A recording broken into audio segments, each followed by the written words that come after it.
সকালবেলা ঘুম থেকে উঠেই সবার আগে যেটা সবার প্রয়োজন নিজের যত্নটা নেওয়া। তো আজকে আমার চ্যালেঞ্জ ডে 3। তো আজকে সকালবেলা যতটুকু পেরেছি চ্যালেঞ্জের অনেকটা চ্যালেঞ্জের যে লিস্টে রয়েছে সেটার অনেকটা কাজই কমপ্লিট করে ফেলেছি। তো তারপর নিজে একটু ফ্রেশ হয়ে নিচ্ছি। ফ্রেশ হয়ে নিজের যে যত্নটা আছে সেটা তো অবশ্যই নিতে হবে। তো এখন নিজের একটু কেয়ার নিচ্ছি, যেটা স্কিন কেয়ার বলে। খুব সিম্পল সাদাসিধে, আমাদের গৃহ রাজকন্যারা কিন্তু নিজের এই যত্নটা নেওয়া খুবই দরকার। এই সিম্পল সাদাসিধে জিনিসটাই তোমাকে অনেক মহামূল্যবান করে তোলে। আর এই সিম্পল কেয়ারটাই তোমাকে অনেক হীরার চাইতেও মূল্যবান করে তোলে, অনেক অ্যাট্রাকটিভ করে তোলে, এবং কারো কাছে তো তুমি অনেক অনেক দামি মানুষও হয়ে যাও। আসলেই আমাদের সবারই উচিত এই কেয়ারটা করা। তো সকালবেলা সব সময় আমি হালকা সাজুগুজু বলতে হচ্ছে একটু লিপ বাম আমি দিয়েই থাকি, কারণ সারা বছর আমার ঠোঁট ফেটে চৌচির হয়ে যায়। মানে অনেকটা মরুভূমির মতো, এখানে যতই জল ঢালো না কেন চৌচির হবেই।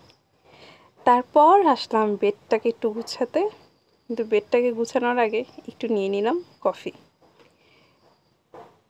কফিটা খেয়ে একটু বেডটাকে গুছাবো। আর আজকে সকাল ভোরবেলা খুব বৃষ্টি হচ্ছিল, যার কারণে একটু আলসেমিও লাগছিল উঠতে, তাই তখন খেয়েছিলাম গ্রিন টি, আর এখন খাচ্ছি হচ্ছে কফিটা নিচ্ছি।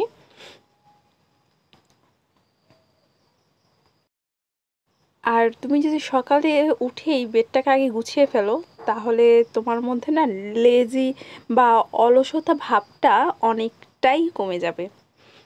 তো এখন বেডের উপর একটা আলাদা করে কভার, যেটা আমি সবসময় দিয়ে থাকি, তো সেটাই দিচ্ছি।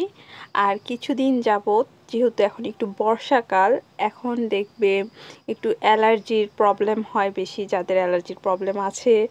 আবার হচ্ছে কাঠের ফার্নিচারগুলোতে কেমন একটা সাদা সাদা ছত্রাকের মতো পড়ে যায়। তো এখন একটু বেশি হচ্ছে ঘরেরও কেয়ার নিতে হয়, নিজেরও কেয়ার নিতে হয়। তারপর আমি একটু মেডিটেশন করে নিলাম। সকালে সব কাজের মধ্যে মেডিটেশনটাই বাকি ছিল। দেখো ভোরবেলা প্রচণ্ড বৃষ্টি হয়েছে, আর এখন কি ঝলমলে রোদ। তো তাই আমি চাদর ধুয়েছিলাম, সেগুলো রোদে দিয়ে দিলাম। আর আমার এই ছোট্ট বাগানটাতে সুন্দর করে চারদিক থেকে ঘেরাও করে দেওয়া হয়েছে। আর দেখো খুব সুন্দর একটা মিষ্টি বাতাস হচ্ছিল। আর এই যে রঙ্গন ফুলগুলোকে কতটা সুন্দর দেখাচ্ছে এখন। আর এখন আমার এই বাগানের জায়গাটাও বেশ সুন্দর লাগছে দেখতে, মানে বেশ গোছালো। আসলেই গোছানো জিনিস দেখতে ভালো লাগে, মজাও লাগে। আর একটা হাজারি গোলাপও ফুটে আছে। আর এখানে যে এরকম রোদটা খুব কম দেখা যায়, তো আজকে পড়েছে কেন সেটা জানি না, কিন্তু ভালো লাগছে জায়গাটা দেখেও না, কেমন একটা শান্তি বা প্রশান্তি লাগছে। মনে হচ্ছিল মেডিটেশনটা ঘরে বসে না করে এখানে এর মাঝখানে বসে করলে মনে হয় আরও ভালো লাগতো। এবার চলো রান্নায় যাই। তো দুপুরে রান্নার সব কোটা হয়ে গেছে, মানে তরকারি। তো লাউ রান্না হবে, লাউর খোসা ভাজি হবে, আর পুঁই শাক রান্না হবে। তো এখন আরেকটা রেসিপি তোমাদের সাথে আজকে শেয়ার করব, যেটা হচ্ছে একটা বেগুনের কলা পাতা দিয়ে মুড়িয়ে রান্না করা হবে। তো আগেই বেগুনটা আমি এরকম গোল গোল চাকার মতো কেটে নিয়েছি। তো এখন কিছু মশলা নিচ্ছি, যেটা হচ্ছে শুকনো মরিচ 3টা নিয়েছি, তোমরা যে যেমন ঝাল খাবে সেটার উপর ডিপেন্ড করে। আর কাঁচামরিচ নিয়েছি 1 চা চামচ সাদা সর্ষে, আর 1 চা চামচ কালো সর্ষে বা লাল সর্ষে, যে যেটা বলি না কেন। আর হচ্ছে 1 চা চামচ জিরে। আর লাগবে তোমার চিংড়ি মাছ, সেটা পরে লাগবে, এখন না। তো এটাই ছিল এটার মশলা। তো মশলাটা আমি এখন একটু বেটে নিব। তো এই যে বাটা মশলা, এর মধ্যে এখন দিতে হবে তোমার হলুদ গুঁড়ো, লবণ পরিমাণ মতো, যতটুকু হচ্ছে বেগুনটা নিবে ততটুকু পরিমাণ করে হলুদ আর লবণটা তোমরা তোমাদের পরিমাণ মতো দিয়ে দিবে। তো এই প্রথম আমি কলা পাতা দিয়ে মুড়িয়ে রান্না করছি। কোনো ধারণা নেই, জাস্ট একটা রেসিপি দেখেছি ইউটিউবে আর হচ্ছে সেটা ট্রাই করতে যাচ্ছি। যেহেতু বেগুনেও আমার খুব অ্যালার্জি, তাই আগে থেকেই অ্যালার্জির মেডিসিন খাওয়া শুরু করে দিয়েছি। আর এই ডিশটা আমি খাবো হচ্ছে রাতে, তো দুপুরে করছি। রাতে আর তেমন রান্না, মানে রাতে রান্না করার ঝামেলাটা থাকবে না, আর এটা গরম গরম খেতে আরও বেশি মজা। তো তারপর এই একটা কলাপাতা নিয়ে আমি এটাকে একটু গরম করে নিচ্ছি, যেমনটা আমি ইউটিউবে দেখেছিলাম তেমনটাই করে নিচ্ছি। মনে হচ্ছে যে রুটি ভাজতেছি। তো যাই হোক, এটাকে সবার আগে আমি ভালো মতো ধুয়ে নিয়েছিলাম। তারপর এখন এটাকে এই তাওয়ার উপর রেখে একটু গরম করে নিচ্ছি। তারপর দেখো আমি একটা বেগুনের পিস নিলাম আর ওই মশলাটা দিয়ে খুব ভালোভাবে মেখে নিচ্ছি। এপিট ওপিট করে বেশ ভালোভাবে মেখে নিবে। তারপর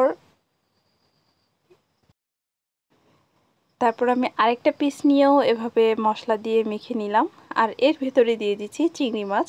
তো আমি ইউটিউবে দেখেছিলাম চিংড়ি মাছগুলো সব বেগুনগুলো দেওয়ার পর একদম উপরে দিয়ে দেওয়া হয়, কিন্তু আমি দিয়েছিলাম বেগুনগুলোর মাঝখানে মাঝখানে। আমার মনে হয়েছে এতে টেস্টটা ভালোই হয়েছিল, খারাপ না। তো যাই হোক, তোমরা চাইলে একসাথে উপরেও দিতে পারো, কিন্তু আমি একটু ডিফারেন্ট করতে চেয়েছিলাম তাই। তো যাই হোক, তো এখানে আমি সব মশলাগুলো দিয়ে মানে মাখিয়ে রেখে তারপর আমি এটাকে সুন্দর করে পেঁচিয়ে তোমাদের মন মতো ইচ্ছে মতো র্যাপিং করবে। র্যাপিং করে তারপর এটাকে সুন্দর করে দড়ি দিয়ে বেঁধে দেবে। আর এখানে তো কিছু বলার নেই, যা দেখাচ্ছি সেভাবেই আশা করি তোমরা বুঝতে পারবে। তো এটা আমার সবচেয়ে ভয় করছিল যে রান্না করার সময় ভেতর থেকে বের হয়ে যাবে কিনা, বা ছিঁড়ে যাবে কিনা, বা বাঁধনটা খুলে যাবে কিনা, এরকম একটা ভয় করছিল। কিন্তু দেখছিলাম যে না, খুব ইজিলিভাবে এটা বাঁধাও যাচ্ছে, পাতাটাও ফেটে যাচ্ছিল না। আসলে খুব সুন্দর, মানে নতুন কোনো একটা রেসিপি আমার ট্রাই করতে ভালো লাগে, আর এটা তো একদমই নতুন ছিল। আর পাতাটা নিয়ে আমি সবচাইতে ভয় ছিলাম যে পাতা ফেটে ভিতর থেকে মশলা বা হচ্ছে যেই জিনিসগুলো আছে সব বের হয়ে যাবে কিনা। তো এভাবে আমি আরেকটাও বেঁধে নেব।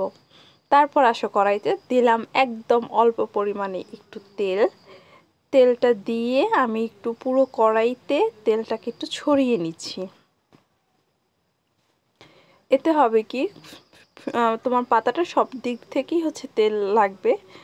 তো একটু তেলটা চারদিকে ছড়িয়ে নিয়ে দেখলাম তেলটা একটু গরম হয়ে গেছে। তারপর এখন আমি পাতাগুলো দিয়ে দিচ্ছি। আমি একটা একটা করে ভাজার চেষ্টা করছিলাম, কিন্তু পরবর্তীতে হচ্ছে দুটো দিয়েছিলাম। তো একটু প্রথমে এপিট ওপিট করে দিচ্ছি, জানি না কি হবে, প্রচণ্ড ভয়ে ছিলাম, প্রচণ্ড ভয়ে।